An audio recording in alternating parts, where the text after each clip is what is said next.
Venimos hablando de la Cumbre de las Américas realizada en la ciudad de Los Ángeles, tratando de descular qué es, para qué sirve, cómo se desarrolló, y hemos encontrado la persona ideal para analizar varios aspectos, que es un economista argentino con más de 40 años de experiencia en Washington, en esa tarea específica, asesorando a diversos organismos, y que además es autor de numerosos libros y miembro de entidades de prestigio a nivel profesional en la Argentina. Es Eugenio Díaz Bonilla. Buen día, un gusto saludarlo. ¿Cómo está usted? Muchísimas gracias por la invitación, es un gran gusto para mí.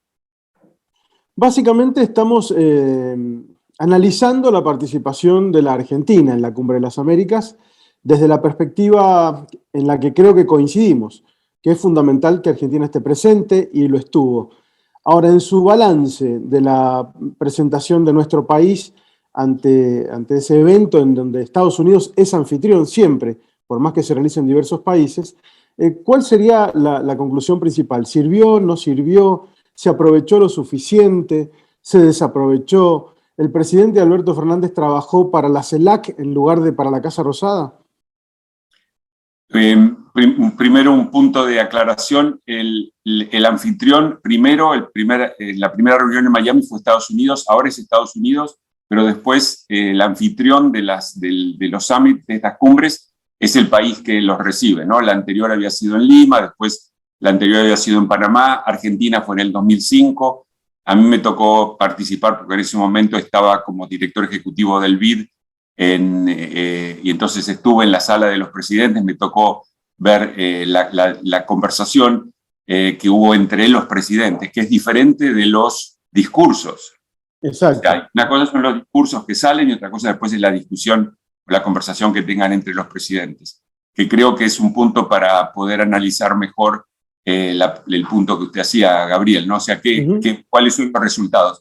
Los resultados vamos a verlos al final, más allá de los discursos, en los que cada presidente no solamente le habla a los otros presidentes, también le habla hacia adentro, hacia sus votantes, ¿no? Y sus competidores. O sea, Biden también habló de manera hacia los republicanos, si se quiere, o hacia los demócratas y los republicanos. Alberto Fernández habló hacia los presidentes, pero también habló hacia la situación interna dentro del país.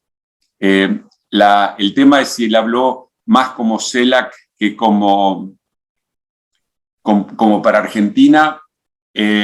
Arranca diciendo estoy representando acá a CELAC, pero en general los temas que que se levantaron en el discurso de Alberto Fernández son absolutamente razonables. O sea,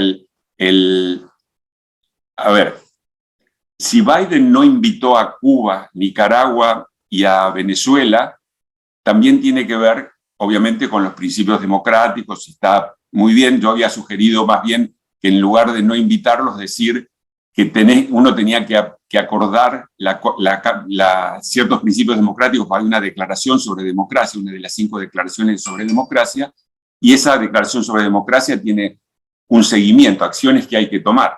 Entonces, si alguien no quería firmar, entonces ese país no iba. Pero en todo caso, también desde la perspectiva de Biden, era muy complicado invitar, no solamente por los principios democráticos, sino además porque iba a ser inmediatamente atacado por todo un grupo de republicanos, no necesariamente todos los republicanos, por haber sido muy débil con el comunismo, con los dictadores, etc. O sea, la administración Biden estaba en una situación complicada. Si los invitaba, iba a tener esa reacción local; si no los invitaba, iba a tener la reacción de algunos países que decidieron no ir, y bueno, y los comentarios que hubo, no solamente de Alberto Fernández, sino de algún otro jefe de Estado, en el sentido que tenían que haber sido invitados. Una cosa es Nicaragua y Venezuela, que siempre participaron desde la reunión de Miami, y otra cosa es Cuba, que solamente empezó a participar en el 2015, en Panamá, y después en el 2018, como parte de la política en ese momento, también del gobierno de Estados Unidos, de mayor apertura hacia Cuba. Pero en las condiciones actuales era para el gobierno de Biden muy complicado invitar a Cuba, definitivamente, y también muy complicado invitar a Nicaragua y Venezuela. Piensen en la votación en Florida sobre todo, que hubo un movimiento no trivial en el votante hispano, cubano, venezolano, etcétera, a favor del Partido Republicano por la sensación que el Partido Demócrata es muy débil frente al comunismo, ¿no? O sea que, bueno, ese es un poco el contexto. No sé si después puedo profundizar algún es otro tema. Es interesante su opinión y su planteo sobre cómo invitar o desinvitar, ¿no? Con un documento hubiese sido todo más fácil, pero evidentemente cada presidente atiende la situación interna política de su país. Ahora, usted que ha sido testigo de tantas cumbres de las Américas y otras cumbres de otros organismos internacionales, en condiciones ideales, ¿para qué debería servir, por lo menos a la Argentina o al continente, esta cumbre? ¿Cuál sería la utilidad real que le podamos mediar explicativamente a la gente? Lo más importante va a ser la discusión que tengan internamente dentro de los presidentes, como mencionaba antes, y ahí van a ser cuál es el programa de salida que se va a discutir. Si uno mira el discurso de Biden, hay toda una serie de propuestas, de temas potenciales de trabajo conjuntamente, que en parte coinciden con varios de los puntos que mencionó Alberto Fernández, ¿no? La primera cosa, que uno de los temas que presentó Biden es esto de la necesidad del crecimiento de abajo hacia arriba y del medio hacia afuera. Eso, y después dice la política del goteo, ¿no? Que si yo mejoro los de arriba, después todos los de abajo también quedan mejor. Esa política del goteo, dijo Biden, no funciona. Alberto Fernández hizo un planteo también parecido con la misma noción. O sea, la idea es, yo necesito generar un desarrollo económico que sea abarcativo con gran inclusión social y económica. Entonces ahí hubo un acuerdo conceptual. Después, desde el punto de vista del planteo de Biden, hay varias propuestas que incluyen sobre todo lo que llaman el Partnership de las Américas, que es una propuesta económica que incluye temas de mejora del financiamiento de los bancos multilaterales, temas de innovación, temas de tecnología, temas de comercio. Hay también algunos componentes de salud, la creación de un cuerpo de profesionales de salud para ayudar con la pandemia y otros temas, decían de capacitación de casi 500.000 de personas. Hay varios temas sobre cambio climático y la transición energética. O sea, realmente no es que quede ya definido qué es lo que se va a hacer, pero todos estos temas son para trabajar. Supuestamente los países de las Américas tendríamos que estar trabajando en estos temas. Eso Biden. Desde el punto de vista de Alberto Fernández, él también hace un planteamiento diciendo, bueno, somos exportadores netos de alimentos, ¿no? Todas las Américas, pero también en particular Latinoamérica y el Caribe. De hecho, Latinoamérica y el Caribe, sin contar Estados Unidos y Canadá, es el principal exportador neto. Quiere decir, exportaciones menos importaciones a nivel mundial. Entonces, Latinoamérica es más que Estados Unidos, Canadá, Australia, Nueva Zelanda, y dependiendo de algunas definiciones de qué es alimentos, también de la Unión Europea 27. O sea, somos el principal bloque de exportación de productos alimentarios a nivel global. Desde esa perspectiva, Latinoamérica es muy importante para la seguridad alimentaria a nivel global, no solamente local. Uno. Y dos, el otro tema que plantea Alberto Fernández es el de la energía. También somos un gran productor energético, no solamente de combustibles fósiles, sino hay gran capacidad de renovables. Obviamente hidroeléctricos, pero también solares, eólicos, etc. O sea, hay toda una convergencia de temas que veo que perfectamente pueden ser un trabajo de conjunto de la región. Ahora, una cosa, bueno, estos son los temas. Bueno, ¿qué tenemos que hacer? Y después, ¿cómo lo financiamos? Y ahí hay También cierta convergencia, yo diría, entre los temas que planteó Biden y de los temas que presentó Alberto Fernández. Hay que ver después qué dicen los otros presidentes, ¿no? Y después voy a hacer un comentario sobre el presidente mexicano. Los dos hablaron, Biden se refirió a la reforma de los bancos multilaterales y después en particular habló de la reforma del BID. Y después mencionó la capitalización de la institución que trabaja con el sector privado. El BID tiene el BID propiamente dicho, tiene lo que llaman BID Invest, que trabaja con el sector privado, tiene otra cosa que ahora se llama BID Lab, que antes era el FOMIN, que trabaja con pequeños grants y subsidios en proyectos más pequeños. O sea, todas estas instituciones yo entiendo, pero tenemos que ver cuál es la sustancia, que el gobierno de Biden está hablando de una transformación de estas instituciones.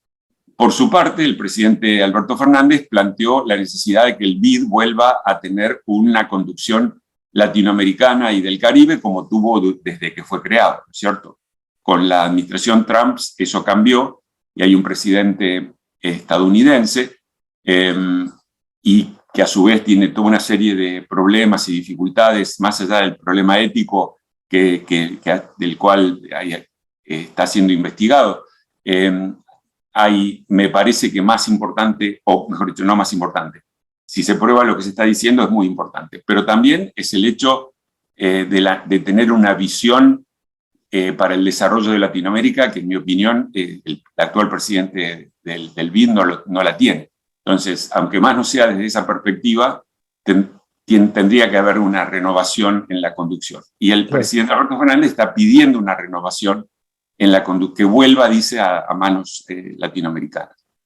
Entonces, creo que hay toda una serie, o sea, no hay nada específico a lo mejor que pueda salir de esta discusión, pero sí están los temas para poder tener una agenda de trabajo positiva para la región, para poder salir de la situación actual en la que estamos, que obviamente no es solo de ahora, ¿no? O sea, veníamos cuando termina el ciclo de commodities, alrededor del 2012 al 2019, Latinoamérica prácticamente no creció, antes de la pandemia, porque era el ciclo de baja de los commodities. Es casi una década perdida similar a la de los 80. Después viene la pandemia, y somos la región más afectada desde el punto de vista de la salud y de la economía, las regiones en desarrollo. Y después viene la guerra de Ucrania, que genera ganadores y perdedores, porque dependiendo si uno es un importador neto de alimentos y de energía o no. Entonces, estamos en una situación muy, muy complicada y es importante poder tener un programa de salida de conjunto y ahí es también muy, muy relevante poder hacerlo como las Américas, no solamente como Latinoamérica. ¿Puede tener alguna repercusión negativa en la relación Argentina-Estados Unidos el discurso de Alberto Fernández, respaldando a los países que no fueron invitados, Nicaragua, pero sobre todo a Cuba y Venezuela, con Joe Biden sentado ahí a muy pocos metros? ¿Eso puede repercutir negativamente en la relación Argentina-Estados Unidos? No, porque se esperaba que iba a hacer el planteamiento de que los países no podían ser excluidos. Y como digo, Biden entiende que Biden es una persona que tiene, el presidente Biden, una persona que tiene mucha historia política y entiende cuáles son los requerimientos políticos que cada representante de un país puede tener. Entonces, el presidente Biden tiene sus requerimientos, sabe que no puede invitar a Cuba, Nicaragua y a Venezuela porque va a tener un ataque muy fuerte desde el punto de vista de los republicanos, y sabe que Alberto Fernández también va a tener que defender la presencia, que de paso Cuba solamente estuvo en el 2015, el 2018 como parte de esta política de apertura de Obama, pero antes no había estado en ninguna de las reuniones. Y además, como digo, Cuba es diferente porque si Cuba fue fundador de la OEA, fue suspendido en el 62, pero en el 2009 se levantó la suspensión y ahora la que no entra en la OEA es Cuba, que ha dicho que no va a volver. Entonces, no creo que sea, me parece que un énfasis demasiado innecesario o equivocado en decir, bueno, le dijo a Biden en su cara que tendría que haber invitado. No, bueno, se supone que esas son las cosas que los países, cada uno tiene que plantear lo que piensa que es más adecuado. Me parece más importante los temas de convergencia para un programa de salida de toda la región y sobre todo ponerse a pensar cómo financiarlo. Yo había sugerido usar mejor los derechos especiales de giro que Estados Unidos y Canadá tienen, pero bueno, eso es una discusión separada. Creo que todavía podría hacerse algo con esos derechos especiales de giro, que es plata creada por el Fondo Monetario que no tiene ningún costo para Estados Unidos, pero tiene que pasar por el Congreso. Así que es otro tema separado. Ese proceso de reapertura que tuvo Biden con Cuba, que tuvo Obama con Cuba, perdón, lo tenía Biden como vicepresidente. ¿Se espera que reactive ese proceso de apertura con Cuba? No me parece factible políticamente en el contexto actual de la política norteamericana. Tienen elección ahora de Congreso en noviembre de este año y va a ser muy peleada. Es muy probable que los republicanos ganen la Cámara de Representantes y el Senado. Entonces después de eso va a haber dos años de mucha controversia, más controversia todavía de la que hay acá. O sea, no lo veo posible. Una consulta que tiene que ver con el desarrollo de este tipo de encuentros, ¿no? Uno se imagina que los países buscan mejores condiciones para sí mismos y para sus aliados, fundamentalmente en lo económico. Usted también es un experto en alimentación y pobreza. La Argentina no está en su mejor momento, precisamente. ¿Le sirve al país esta situación, yo diría, para romper un poco el hielo, de poliamor, ¿no? De viajar a Rusia y darle todo el amor a Putin, darle todo el amor a China, diciendo que el Partido Justicialista es lo mismo que el Partido Comunista Chino, viajar a la Cumbre de las Américas y darle su amor a Estados Unidos y esperarlo también de parte de los países vecinos? ¿Sirve esto? ¿Funciona? ¿O es poco creíble realmente el poliamor en las relaciones internacionales? Dos o tres niveles diferenciados. Yo creo que el presidente Alberto Fernández, las cosas que dijo en Rusia y en China fueron excesivas, fueron absolutamente innecesarias. Dicho eso, todos los gobiernos tienen relaciones de poliamor. Como alguna vez creo que fue Lord Palmerston que dijo que los países no tienen amigos si no tienen intereses permanentes. Y si uno ve la discusión que hay ahora en Estados Unidos, también hay una especie de crítica al gobierno de Biden, porque ahora va a verlo al líder de Arabia Saudita, que es supuestamente responsable de la muerte de un periodista, de un saudí que era periodista o escribía para el Washington Post y que fue asesinado en Turquía. Y cuando le preguntan a la vocera de prensa del gobierno, dice, bueno, nosotros, dice ella, la obligación como gobierno es servir a nuestra población. Si para eso tenemos que hablar con dictadores, etcétera, vamos a hacerlo. Entonces, el tema no es que uno hable con mucha gente, el tema es no sobreactuar, que de repente soy súper amigo de uno y después es saber cuáles son los intereses de la Argentina, y los intereses de la Argentina son múltiples. Entonces sí importa mantener una relación seria y adulta con China, sabiendo las limitaciones que tiene un gobierno que no es democrático, ¿no? Y que además, desde el punto de vista comercial, productivo, su expectativa respecto de Argentina es que somos un proveedor de materias primas, ¿no? Que somos un proveedor de alta tecnología, y que si nos quieren financiar la central nuclear van a venir con sus trabajadores, van a hacer todo como llave en mano y después nos va a quedar una deuda que puede o no ser, haber sido adecuadamente evaluada, pero lo que digo es que la relación con China no es una relación desde la perspectiva china, no es una relación de iguales. Y la relación con Rusia es, en última instancia, Rusia, fuera de su desarrollo previo, también es un productor de commodities, ¿no? Ellos producen energía y producen alimentos, poco como Argentina. Entonces, por eso es que también teníamos muy poco comercio con ellos. Entonces, y después, por su parte, con Estados Unidos sigue siendo, con la Unión Europea, el principal inversor extranjero en la Argentina. Y hay toda una serie de otros temas en los cuales puede haber convergencia de intereses. Y ahí hay una parte del trabajo de Biden, o de la propuesta de Biden, que es lo que llaman nearshoring, el volver a traer las cadenas mundiales que estaban en China o en Asia, traerlas hacia las Américas. Eso puede tener muy buena repercusión para la Argentina. Las cadenas que pueden estar vinculadas con autos eléctricos, con temas de ciencia y de tecnología. O sea, que hay una oportunidad que uno tendría que aprovechar en estos temas de comercio y de inversión.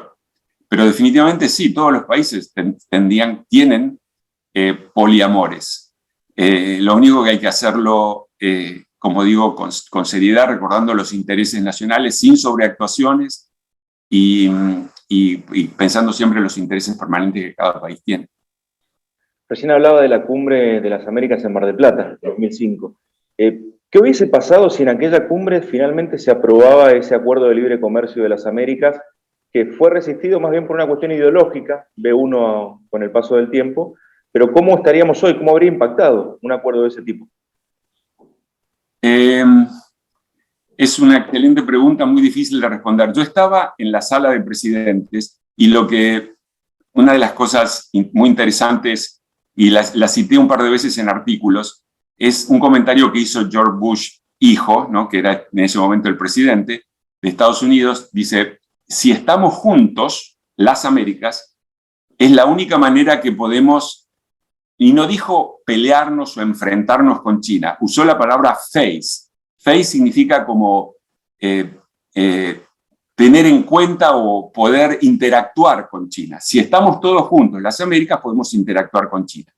Y si uno se pone a pensar, China tiene 1.3 mil millones de habitantes, pero está en declinación. Latinoamérica ahora debe estar cerca de 1.000 millones, contando todo.